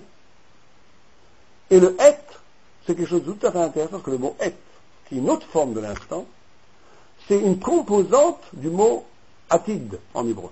Futur. Futur.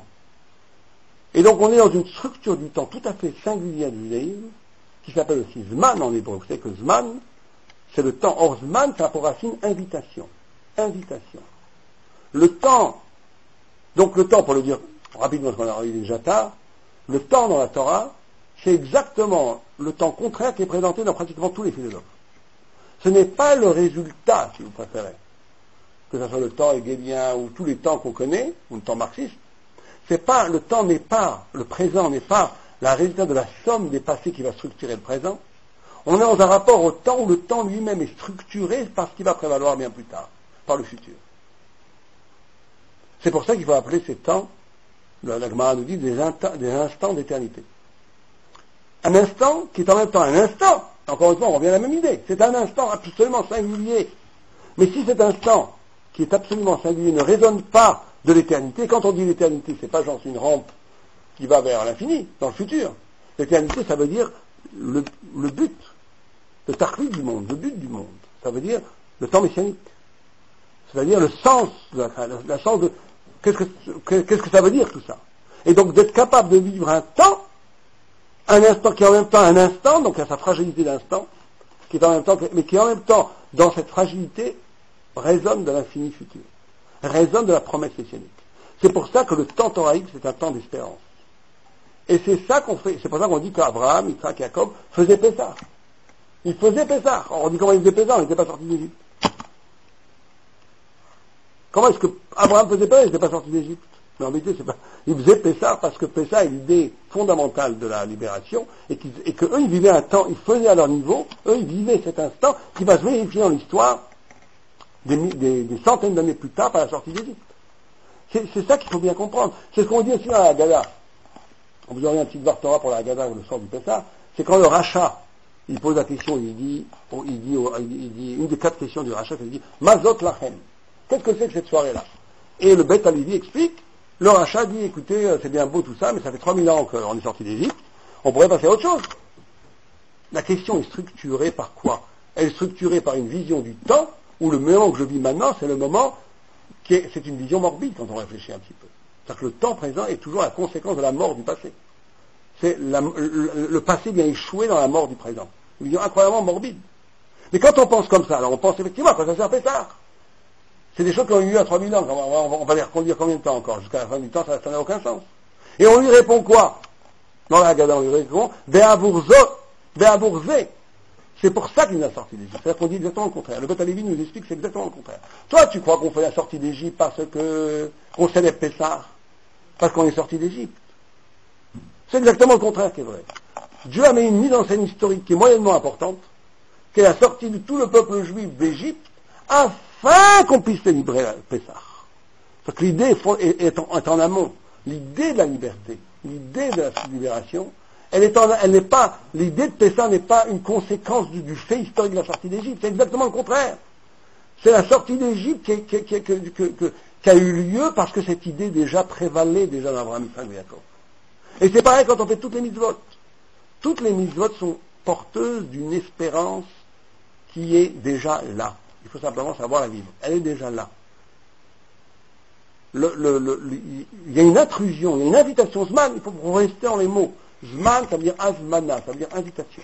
Le temps vous invite à quelque chose qui va prévaloir. Et c'est ça vivre le temps juif. C'est ça vivre le temps juif. D'ailleurs,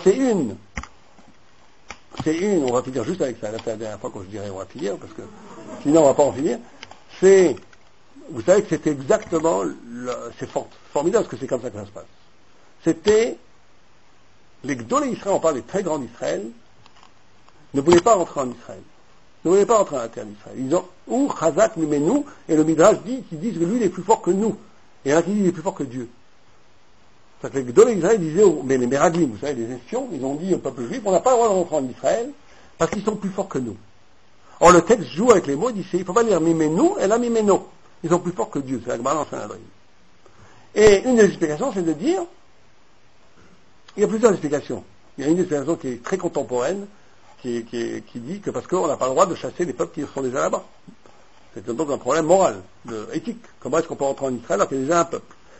On pourrait étudier ce texte, c'est un texte très très intéressant. Mais ce qui m'intéresse ce soir, c'est une des explications du texte.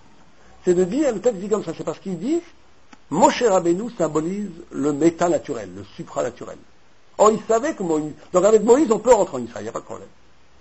Mais si Moïse va mourir, parce qu'ils ont appris que Moïse ne rentrerait pas en Israël, donc ça veut dire qu'on retombe dans un schéma du naturel. Si on retombe dans un schéma du naturel, ou Chazak Numenu, il est plus fort que nous. On ne pourra pas rentrer en Israël. Ces peuples sont infiniment plus forts que nous. On n'a aucune chance. Or, ce qu'ils n'avaient pas compris, si vous préférez, c'est l'énigme même du peuple juif. C'est que Sarah, encore une fois, regardez le Midrash comment il parle, et qu'est-ce que ça veut dire? On dit que quand Sarah, on lui a changé son nom, elle s'appelait Sarai, elle avait un Yud, on lui a enlevé le Yud, et on lui a mis la lettre E à la place. Et le Yud, c'est plein. Il a dit, moi j'étais dans Sarah, tu vas me mettre où maintenant? Et le texte dit, Dieu dit, on va te mettre dans Yoshua. on va lui changer son nom à Yoshua, celui qui va conquérir la terre d'Israël. Voilà, c'est le texte. C'est un texte un peu idiot. Qu'est-ce que le texte nous dit? Il nous dit une chose fondamentale. Il nous dit l'énigme de qu'est-ce que c'est être juif. Le texte nous dit la chose suivante. Elle nous dit, toi, ce Yud, qui est le matriciel des matriciels, qui est la lettre du spirituel le plus éminent, qui est dans Shara, qui est l'origine de toute l'aventure de l'humanité d'Israël, on va dire. Ce Yud-là va être déplacé, va être mis dans celui qui concrètement va conquérir la terre d'Israël. C'est-à-dire qu'il va se passer tout le temps dans le peuple juif quelque chose de surnaturel. Tout le temps. Même si ça va épouser des formes du matériel. Même dans les formes naturelles. On ne peut pas lire, on ferme la boucle avec ce qu'on a dit au début, on ne peut pas lire l'histoire d'Israël en tête, et ça des gens non juifs l'ont compris. Tolstoï l'a écrit noir sur blanc, et d'autres personnes, et Sartre l'a compris à la fin de sa vie. Et c'est ça tout le problème, et tout l'antisémitisme et tout le problème avec le peuple juif tourne autour de cette énigme-là. Il ne faut pas se leurrer, c'est ça le problème. Et notre problème à nous, il est aussi là, quand nous, on n'est pas capable de comprendre ce qu'il y a d'extraordinaire dans notre histoire, et qu'on essaye d'épouser les schémas de la banalité historique de l'humanité. C'est la plus grande trahison que le peuple juif puisse faire. Parce que le peuple juif est symbolisé par le nom même de Yaakov, et Yaakov est composé de Kov, qui veut dire pourriture, mort, et de Yud, qui veut dire futur. Yaakov, le peuple juif, est toujours celui qui donne un futur à ce qui est donné radicalement pour mort par tous les analyses rationnelles. Quand on ne comprend pas ça, que c'est ça être juif, on n'a rien compris. Si on essaye de voir le peuple juif comme une des modalités de l'humanité, une des modalités plusieurs et multiples du fait d'être humain, alors c'est passer à côté elle-même de l'énigme du peuple juif. Alors, toute cette exception, quand on dit peuple juif, on dit effectivement, on peut le comprendre au niveau du peuple juif, mais on peut le comprendre avec maladie qui est Israël, c'est celui qui ne fait pas d'Avodazara. On peut le comprendre au niveau même de l'humain. Chaque humain, à un moment donné, peut avoir cette dimension. Quand il est Israël. Et malheureusement, on a beaucoup de gens qui sont de peuple juif et qui ont complètement perdu cette dimension d'Israël. Donc c'est à nous tous, pendant Pessah, d'essayer de retrouver ces dimensions qu'on a essayé un tout petit peu avec nos moyens, nos pauvres moyens ce soir d'aborder, qui sont l'extraordinaire soirée qui nous attend à la soirée de Pessah. Voilà, avant les questions, on arrête là. Je voudrais vous prévenir, on a fait cette soirée pour essayer d'aider une école. Alors, on tombe très bien, boum, on revient pour essayer d'aider une école de Jérusalem, où je m'en occupe une semaine par an. Je viens ici en France, j'essaie de les aider parce que c'est une école où j'enseigne. Enfin, moi j'enseigne sur les adultes, mais il y a une école pour enfants dans la yeshiva, et ils ont effectivement de très très très grosses difficultés. Ils ont réduit de moitié les effectifs des professeurs, et donc on paye les professeurs $1000 par mois, et c'est ce qui leur permet à peine de vivre, de survivre pour payer leur Shabbat, ils ont fait des grosses familles, etc., etc. Donc voilà, donc sous toute personne qui voudra faire aider cette école aura une grande bénédiction de Jérusalem. Et vous savez que Pessah, c'est la fête du Chesed, c'est la fête de l'amour, et que on commence à Haggadah en disant tout celui qui a faim, qu'il vienne et qu'il vienne manger. Donc on rentre à un acte de Chesed, la Haggadah de Pessah. Donc je vous invite à commencer ce mois de Nissan et Rosh Chodesh Nissan par un acte de Chesed, et M. Melki sera là pour faire des bons. Moi je serai là pour faire des serfas qui peuvent être déduits des impôts, enfin une partie peut être déduite des impôts. Toute personne qui fera un geste, chacun donne ce qu'il peut et ce qu'il veut, aura une très grande bénédiction de Jérusalem, parce que c'est vraiment un endroit tout à fait extraordinaire. C'est un endroit qui est dans le mont Sion, sur la tombe du roi David. C'est 150 enfants qui sont des familles très défavorisées, qui ne payent pratiquement jamais leur scolarité. On a déjà réduit beaucoup les effectifs, on ne peut pas les réduire, et on a beaucoup de difficultés à trouver l'argent, parce qu'il y a eu pour des raisons politiques que tout le monde connaît en Israël, des réductions de subventions, et aussi des raisons économiques, la situation est dure. Donc voilà, il n'y a aucun frais, tout l'argent va vraiment ou pour l'école ou pour des publications de livres de Torah. Donc c'est vraiment une mitzvah pure, et donc tout celui qui pourra nous aider fera une très très bonne mitzvah. Voilà, est-ce qu'il y a des questions?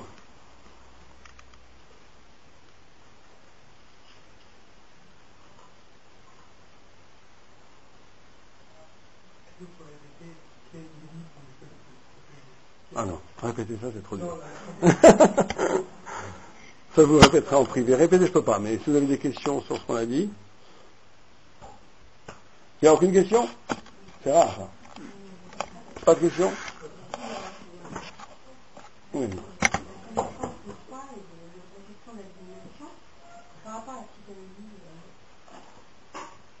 Alors la psychanalyse. Ah non, pas du tout. Non. La psychanalyse, si on étudie la psychanalyse jusqu'au bout, c'est la capacité de s'arracher effectivement à des grandes douleurs, à des grandes souffrances psychologiques, par la reconstruction à partir de la parole. Or, il se passe, même si elle est bien faite, il y a un grand problème avec la psychanalyse à tort. Il y a un très grand problème dans la mesure où ça va beaucoup passer, la psychanalyse va passer par une restructuration à partir de la parole. Et ça, il y a... La mise en scène est la même. C'est la parole, c'est l'écoute, et cette parole justement est double. Et c'est parce que cette parole est double et qu'il y a quelqu'un qui l'entend, que celui qui la prononce, il va y avoir un livre libérateur de justement cette image dans laquelle il est piégé dans le désir de l'autre. Et la psychanalyse n'a comme fonction que de faire sortir l'être Tout à fait. de ce piège du désir de l'autre et de pouvoir dire je. Tout à fait. C'est tellement... Tout à fait, je suis d'accord avec vous sur ce côté-là, c'est tout à fait vrai. D'ailleurs, c'est pas étonnant que c'est un juge qui a la psychanalyse, il y a eu des travaux pour le fait. Mais votre dernière phrase, c'est là où ça change. Quand je vais pouvoir dire je, c'est là où il pourrait y avoir un débat entre la psychanalyse et la Torah à ce niveau-là. Quelle parole doit surgir après ce genre d'expérience? Quelle parole doit surgir? C'est tout. Je ne veux pas faire de politique avec la psychanalyse parce que c'est pas très intéressant. Je remarque simplement qu'effectivement, ce jeu que produit la certaine analyse psychanalytique, et j'ai rencontré des gens qui faisaient des psychanalyses, souvent ce jeu, d'après moi, est un jeu je ne veux pas dire rétréci, je ne veux pas dire des choses faciles, mais il y a une reconstruction du sujet qui souvent passe à côté de ce qu'on a essayé de parler ce soir. Mais pas tout le temps, pas tout le temps. Une forme de toute puissance du jeu, de ce sujet singulier, par rapport à cette relation qui serait à la chaîne, qui serait à la fille. Oui, c'est sur de ça qu'il y aurait une discussion avec le psychanalyste. C'est sur ce problème-là, sur le problème du sujet, le statut du sujet. Il est évident que la psychanalyse, le travail de la parole avec la psychanalyse libératrice, il y a une similitude tout à fait frappante, c'est évident. Tout à fait, le dédoublement de la parole. D'ailleurs, Lacan a énormément puisé dans le Talmud, vous savez. Et Freud en parle pas, enfin Freud de façon latente, mais on ne sait pas, on pense qu'il ne connaissait pas de façon réelle la Torah. Mais Lacan, énormément. Ceci dit, vous avez tout à fait pointé, là où il y aurait discussion, où il y aurait quelque chose qui n'irait pas, c'est au niveau du statut du sujet. Du jeu, ouais. Y a-t-il d'autres questions? Oui, c'est bon. Il vous a accusé d'avoir un discours psychologique en disant non, ça, pas du tout. mais en même temps, j'en profite. On est où à la faculté des sciences psychanalytiques? Vous avez parlé du fait que la liberté n'était pas première et qu'il y avait quelque chose avant. Et vous avez dit que ce quelque chose avant, en réalité, c'est connaître l'origine. Mais je ne vois pas en quoi connaître l'origine de la naissance.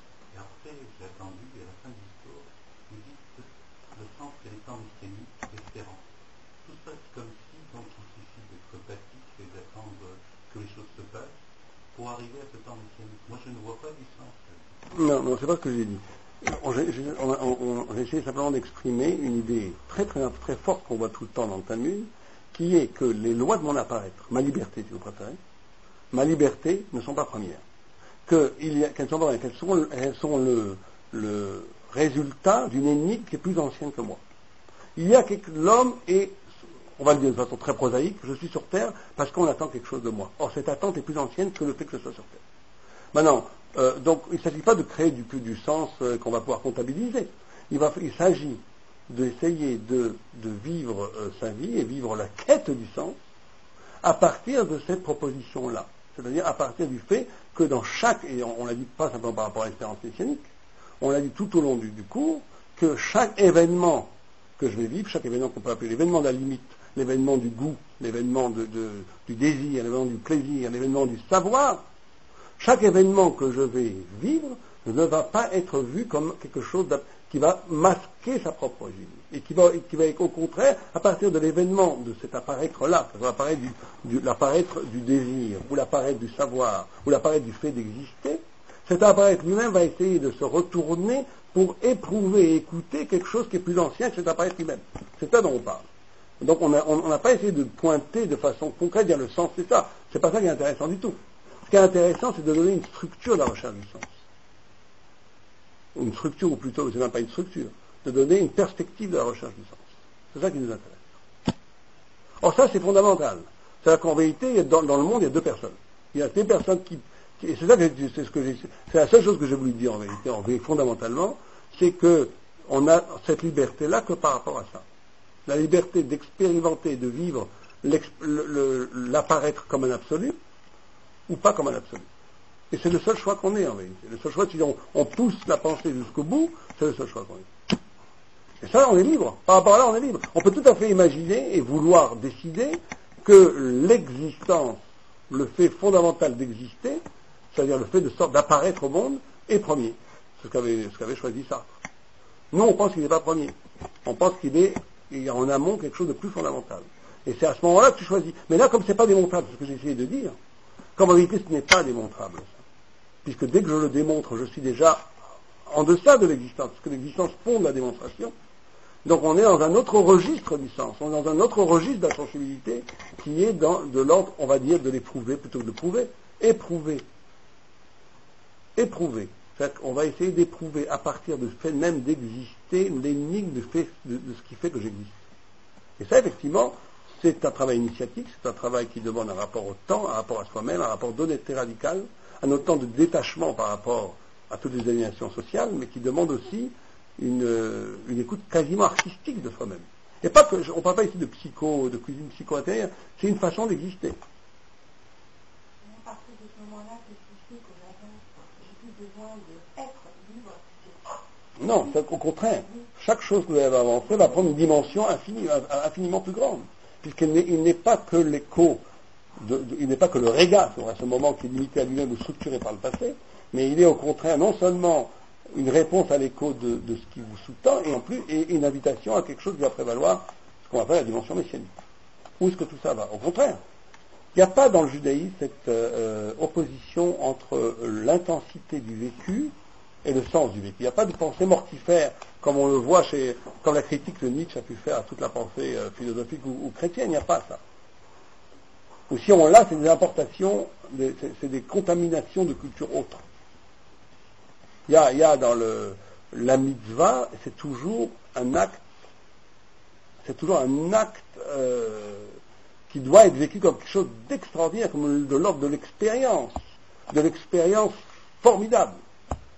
C'est pas quelque chose que je suis obligé de faire, c'est ce que je suis obligé de faire. Mais ça, mais je suis pas obligé de le faire comme l'obligation sociale, je suis obligé de le faire. Je suis obligé de le faire comme l'obligation éthique. C'est-à-dire qu'il y avait un rabbi qui me disait une chose formidable. Il me disait, parce que Lévinas disait tout le temps, je suis choisi par le bien, je ne choisis pas le bien. C'est-à-dire d'être choisi par le bien et ne pas choisir le bien, c'est-à-dire de vivre de façon fondamentale cette obligation de répondre au bien. Si on a un enfant qui vient devant moi, c'est ce que me disait ce rabbi, et qui me demande à manger, il n'y a pas de réflexion à avoir à ce moment-là. Il n'y a pas de liberté à ce moment-là. Je suis obligé de lui donner à manger. Et si je ne veux pas à manger, je ne suis pas un philosophe, je suis un salaud. Donc il n'y a pas de réflexion à ce moment-là. À ce moment-là, il y a l'impératif du bien, qui est fondamental, plus profond, plus premier que ma liberté.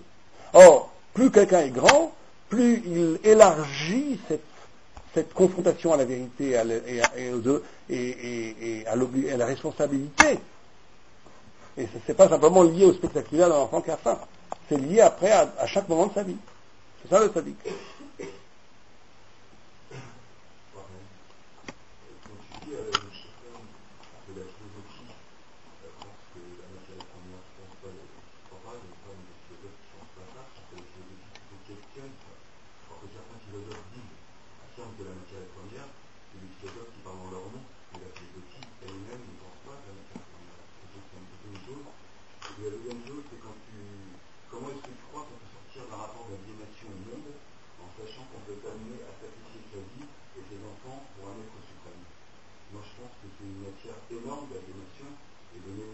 Oui, je comprends ce que je dis. Pour la première question, je vais te répondre très rapidement. Je pourrais te montrer, philosophe par philosophe, que oui, il pense que la matière est première. Quand tu élargis le sens de la matière. Parce que c'est la pensée grecque. Je pourrais te le prouver par philosophe par philosophe. Je Tous. Tu prends Descartes, tu prends Kant, tu prends Hegel, tu prends tous. Même Nietzsche. Je pourrais te le montrer. Bon, c'est pas important maintenant. Je peux te dire la généralité. Moi, je t'invite et je te mets au défi de me répondre à chaque philosophe. Je te montrerai qu'ils pensent tous que la matière est première. Le seul qui a un peu échappé à ça, c'est Blanchot, parce il avait rencontré Lévinas, il était devenu un peu baboule. Mais quand on n'a pas le temps, on pense comme ça. La deuxième, quand on parle de la matière première, c'est pas genre tout est matériel. C'est pas ça. C'est une structure de la pensée. C'est autre chose, c'est beaucoup plus profond. Ça, c'est la première question. La deuxième question.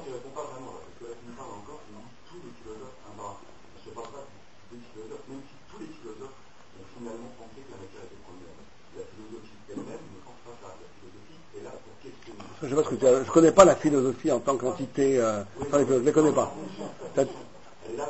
Mais non, mais parce que moi je te pose, on va pas faire maintenant de la philosophie, mais la façon, il faut bien réfléchir plus profondément. La façon dont même la philosophie questionne, elle est déjà, elle est déjà dans cette assertion. La façon dont même du questionnement philosophique déjà est là-dedans. Le questionnement philosophique, comment la question est posée, elle est déjà. On va pas faire. C'est très important ce que tu dis. Parce qu'il faut. La philosophie, elle a une histoire. Elle commence avec Socrate, enfin avec les présocratiques et Socrate, qui font une substitution de la parole révélée à la parole qui part à partir de la conscience autonome. La philosophie, c'est la conscience autonome. C'est-à-dire que je commence à interroger à partir de ma conscience, de ma autonome. Et elle aboutit avec Descartes, où on arrive à la négation, au doute parfait de tout, et avec l'évidence du sujet qui apparaît. Et l'évidence du sujet qui apparaît questionne. Donc, la philosophie elle-même n'est pas philosophie si elle n'a pas comme présupposé que la conscience est autonome et première. Sinon, elle n'est pas philosophie, elle est déjà spiritualité, elle est autre chose. Oui, mais je te dis, c'est ce que j'essaie de t'expliquer. C'est ce que j'essaie de t'expliquer, c'est que la démarche philosophique, si tu parles de la philosophie en général, la démarche philosophique en soi est une démarche philosophique dans la main qui part à partir de la conscience humaine. Il n'y a pas de philosophie qui commence par la révélation. Il n'y a pas de philosophie qui commence par la révélation. Sinon, c'est pas une philosophie. Ça, c'est une première chose. Ta deuxième question, c'est ça que ça veut dire. Mais c'est ce que je te dis. Donc ça veut dire. Oui, mais la question elle-même, elle vient d'où? Le pouvoir même de questionner, ça vient d'où? Bon, on va pas parler de ça, non. La deuxième chose que tu dis, c'est que là, effectivement, il faut faire très attention. Quand tu dis un être supérieur, sans t'en rendre compte, tu projettes et c'est là où il y a effectivement la Torah, mais tellement le point là-dessus, c'est qu'il ne s'agit pas d'un être supérieur. Parce que dès que tu parles en termes d'être, tu as chosifié Dieu. Donc il s'agit d'autre chose d'absolument radicalement différent, qui fait que même si effectivement il y a une aliénation par rapport à ce qu'on va appeler Dieu, mais comme par définition il est au-delà de l'être, de toutes les catégories de l'être, c'est la liberté absolue. C'est ça qu'il faut bien comprendre. Pour ça, d'où l'insistance permanente de la Torah de ne jamais chosifier Dieu préserve et ne jamais idolâtrer. C'est ça l'anti-idolâtrie, si tu préfères. C'est par rapport à ton problème à toi. Parce que sinon, je remplace un esclavage par un autre esclavage. Donc ça n'a pas très grand intérêt. Voilà, y a-t-il d'autres questions? Oui. Tu as dit à un moment que le péché suprême, c'est de reconnaître Dieu. En fait, il faudrait nuancer la chose dans quel sens tu l'entends, parce qu'en fait, les prophètes n'ont parlé que de ça.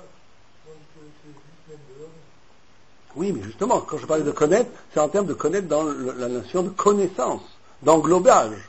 Les prophètes n'ont jamais désigné Dieu en tant qu'être. Bien entendu, puisque le Rambam lui-même dit que toute la vie de l'homme, c'est de passer à connaître Dieu. Mais de quelle connaissance on parle? Je dis que le plus grand péché, c'est effectivement on revient à la même question, de donner à Dieu un statut d'être. Alors qu'il est bien entendu radicalement autre que l'être. Et que ce radicalement autre n'est pas simplement une vue de l'esprit, c'est qui serait la structure elle-même de la subjectivité humaine. C'est ça qu'on essaie de dire. Oui, mais ça c'est très difficile parce que c'est justement le vrai savoir dont on a parlé, c'est ce savoir de la dépossession, ce savoir une dénucléarisation du savoir qui passe par le rapport à Dieu, avec ces deux exigences. Cette non-matérialisation de la chose et cette capacité à mourir pour. Penser ces deux choses en même temps, c'est effectivement penser un rapport au savoir radicalement différent. Quand tu penses ces deux choses en même temps, quand tu les penses sérieusement en même temps. Voilà. Oui. Oui.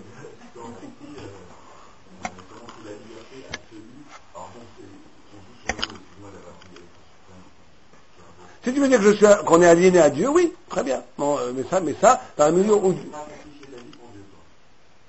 c'est pas qu'on est prêt, c'est que la Torah nous le demande. On n'est peut-être pas prêt. Ça, j'en sais rien. J'espère que j'en serai jamais exposé. Mais la Torah nous le demande. Mais bien sûr. Mais bon, ben ça, on va...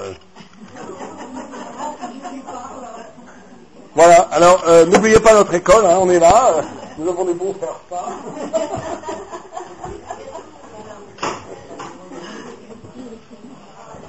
Vous pouvez voir les photos de l'école.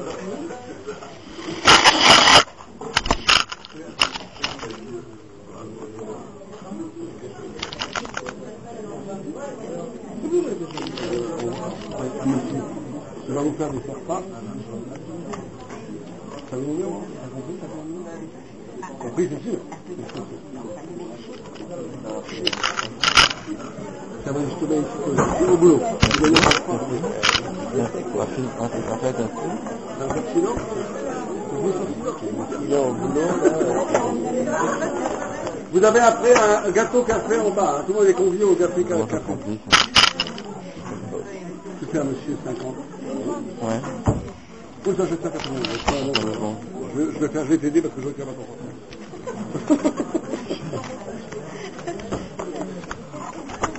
montre-moi un, et puis je le fais. Donc bah, tu m'as, je te montre. Oui.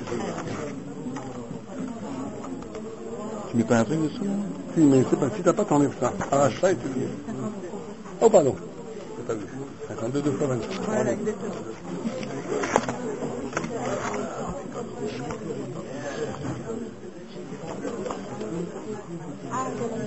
On est le 10 aujourd'hui, hein, c'est ça?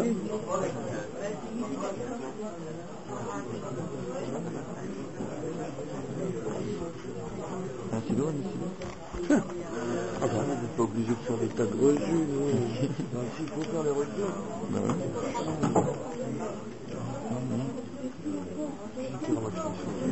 Voilà, je vous laisse mettre l'adresse. Hein. Merci beaucoup, dans les enfants. Merci beaucoup. Vous pouvez me pousser le bras. C'est ça. Oui, on accepte le chèque. Attends, mais qui c'est qui m'a donné ça là? Il faut que je fasse carte bleue. Carte bleue, non.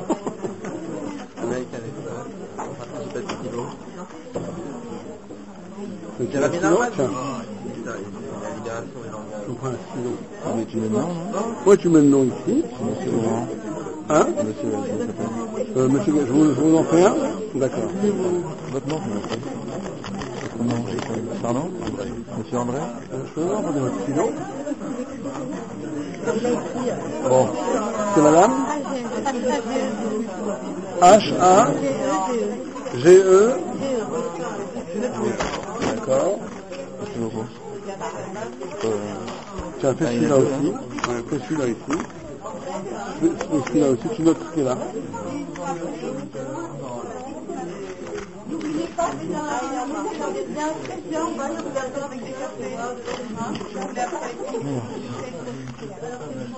Vous mettez vos chèques au nom de Georges Polter maintenant.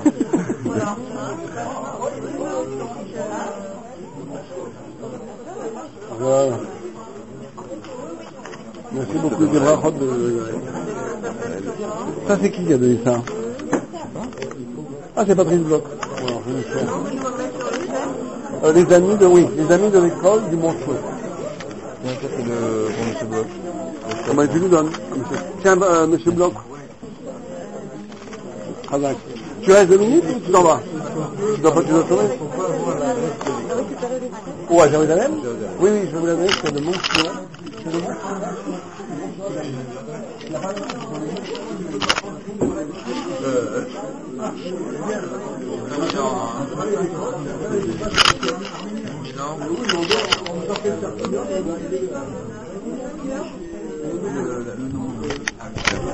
Je crois que ça a bien marché. J'espère.